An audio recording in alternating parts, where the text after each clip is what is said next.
Jeg skal bare...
Som er lidt anderledes end det, vi har set før. Det er nogle af de samme områder, men ruteføringen er en lille smule anderledes. Det er en god lang tur, så jeg har enrådigt besluttet, at pausen udgår. Til gengæld har vi en god lang skridttur mellem serie 4 og serie 5. Til publikum, ved jeg ikke, kan I høre mig? Ja. Godt. Publikum, der har vi en cortegefører, som er Bruno, der står heroppe. Og han har styr på vej. Det er nemmest at komme rundt og se det her. Og Brunos bil holder heroppe, og hvis I slutter op i ryggen af den, så skal I nok komme der rundt. Prøv at se, om I kan samle jer i så få biler som muligt, fordi der er meget dårlig plads rundt til skovvejene her. Så tror jeg, jeg går derovre til Heidi. Tak for det, og godmorgen. Velkommen til Lensborgens jagt her i den smukke forårsgrønne skov. Som greve i dag, der har vi Christine Stadehavne og Heidi Prisved, og som bagmarker, der har vi Anne Dorte herovre. Endnu en gang har Hans Berner venligst stillet skoven til rådighed. Det siger vi mange tak for, og jeg synes, vi skal udbringe et hurra for Hans Berner. Hans Berner, længe leve! Wah! Wah! Wah! Høp, høp, høp! Wah! Byen er fri! Traditionen tro, så skal vi jo have hæret årets rytter. Så vil jeg give ordet til formanden, Søren Jensen.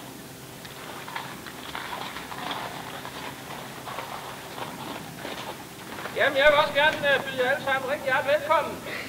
Og vi har årets rytter, men desværre har vi også lige en kedelig ting først. Vi har et medlem af klubben, som er afgået ved døden her i torsdags. Lars Buhr, som nogen kender. Og det er jo kedeligt. Så jeg synes lige, vi skal et minut stilhed.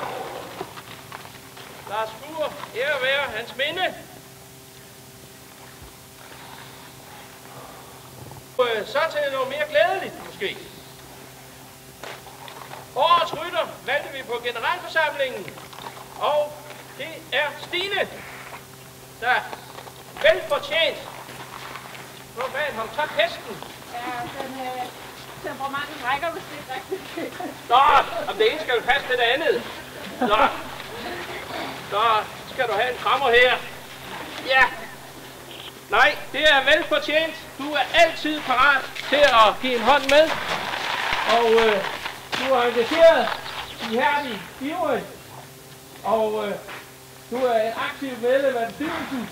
Det takker vi dig også meget for. Så det er fuld værd. Så skal vi give Stine et rytterhurra også. Stine, længe leve! Hurra! Hurra! Hurra! Hyt, hyt, hyt! Hurra! Hyt er fri! Stine er fri. Ja.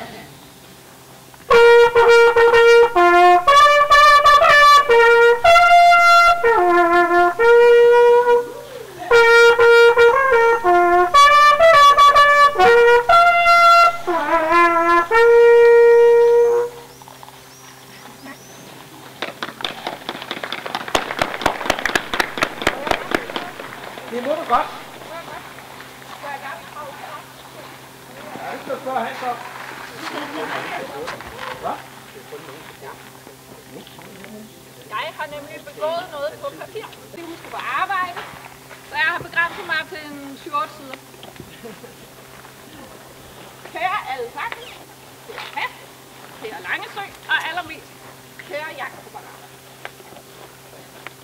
Når jeg tænker på, hvor mange fine mennesker, der har fået den her pris før mig, og hvor mange af jer, der er her i dag, men også nogle af dem, der ikke er her i dag, der også har fået fortalt, så bliver jeg helt rød. Det er store sko at skulle store fodspor at skulle udfylde, og jeg bliver især rigtig stolt af tanken om, at den her pris som årets rytter i Fyns Jagtklub, der går til en, der altid er optræder pænt både over for hesten og over for jagtkammerater. Og hesten, den er jo lidt et kapitel for sig selv, som I kan se, at den lige sendt ud på flokken til time-out et øjeblik, fordi jeg kan godt være lidt håndfuld. Til gengæld, så kan jeg ikke komme i tanke om noget, jeg ikke tør ud hen til, når jeg først sidder over på den. Den er lidt vild inden, men når jeg først sidder der, så er jeg altid tryg ved, at han giver mig en god tur rundt og passer på os alle sammen. Tak til jer, jagtkammerater. I er jo en stor del af det her med at ride jagterne, og det er jo sådan, at jeg godt... Min Hans er her ikke i dag, så han kan høre det, og I må aldrig referere det over ham. Jeg vil godt indrømme, det er jo på en stor del vedkommende hesten, der gør det hårde arbejde. Men der skal også bygges nogle jagter og hives nogle jagter ned, og der skal slæbes dumme og graves huller og dækkes huller til. Og det er jo jer, der gør det sjovt.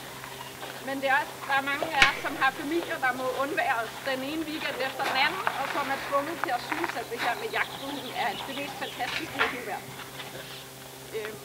Og jeg tænker, at vores familier skylder vi nok også en ret stor tak for at holde ud og bære lidt over med os en gang imellem, når vi synes, at det er det store syn. Man siger jo det her med, at man er først rigtig integreret i et samfund, når man er aktiv i foreningslivet. Jeg har boet på Fyn i 20 år nu, og jeg vil sige, at de sidste 4 år, der har jeg følt mig særdeles velintegreret.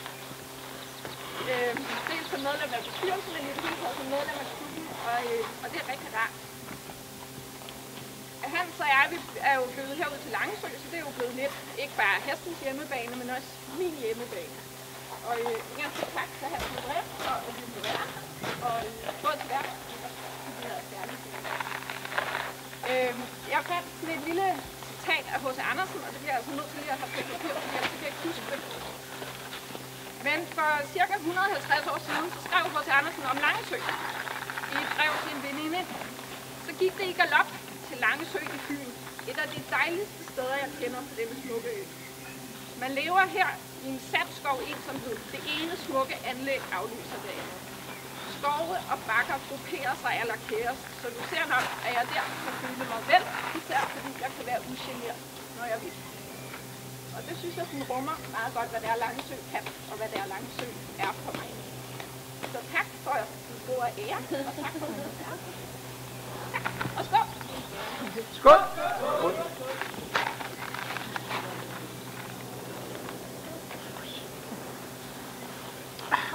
Så vil jeg også gerne sige velkommen til Langesø igen. Når jeg kigger på fadet, så har det er jo snart mange år, vi har været her. Og det er en sand fornøjelse at se jer alle sammen. Og det hele er jo i Goskes ånd. Og det er også det, som går igen i årets rytterkammerat. Det er, at man er en kammerat over for både hest og rytter. Det var ganske morsomt, da jeg fik en sms, at Stine ville hoppe af hesten, fordi den ikke kunne stå stille. Som rytter så hest. Det kom ikke som nogen overraskelse, når man kender dig. Men jeg vil ønske dig hjerteligt stykke, og jeg er helt sikker på, at det er velfortjent. Og der følger jo vandrefadet og en knap, sådan at du kommer endnu mere i familien. Så hjerteligt tillykke. Og til andre, jamen tak fordi I har bragt det gode vejr. Vi har ventet længe på det. Og det plejer at passe med, at når I kommer, så kommer varmen. Så jeg håber, at skoven derude ikke er blevet alt for våd af det regnbøge, vi havde i nat, som var temmelig slemt. Og I får en rigtig, rigtig god tur derude. Men i hvert fald, rigtig god tur, og tak fordi I kommer endnu en gang.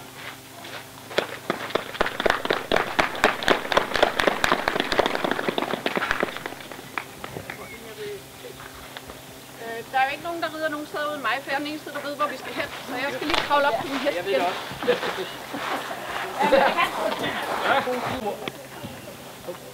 Stine har jo som nævnt lavet lidt nye ruter derude, så vi skal nok få en rigtig spændende jagt med lidt nye udfordringer. Pas på jer selv, pas på hinanden.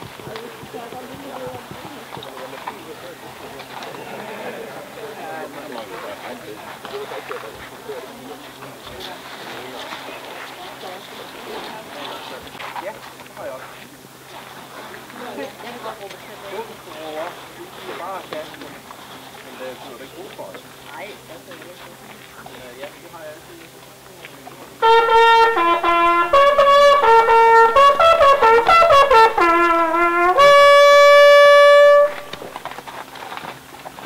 Så tager jeg på.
vand til dernede.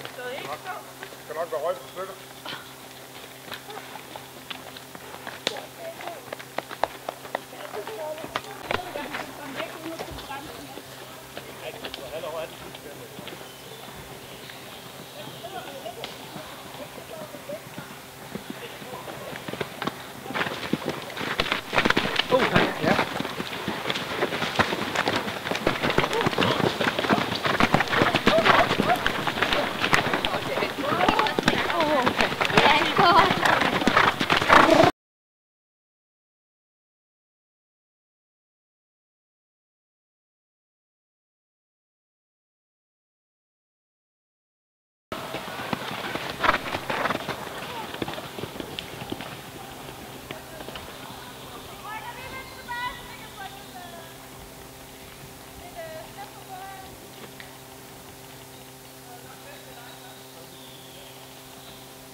Bare rid videre.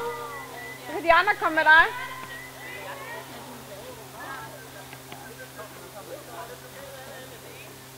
Det er fordi, der er nogen af dem, der stopper.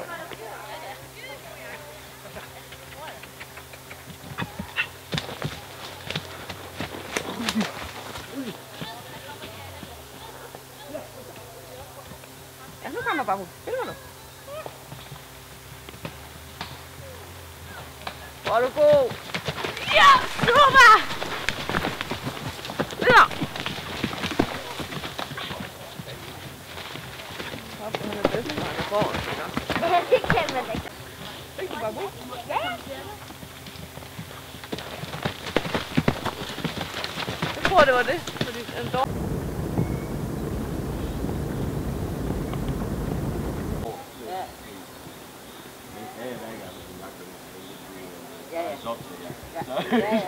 Og vi går midt i jorden. Ja, det bliver det lige og blende øl.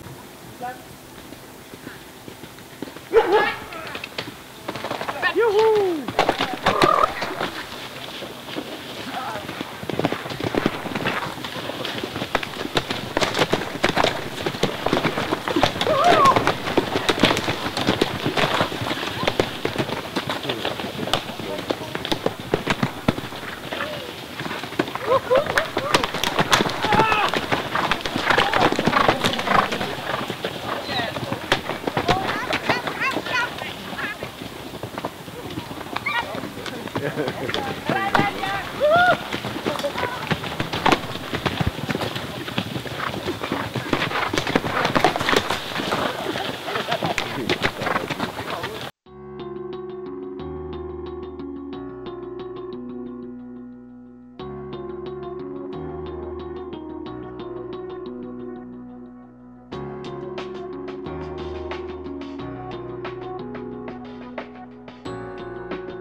Fuldført. Ja. Fuldført. Louise. Fuldført. Jeg kan også blive rundt for Louise. Fuldført. Dejligt. Hans. Anja. Den står. Jasmin. Fuldført. Fuldført. Peter.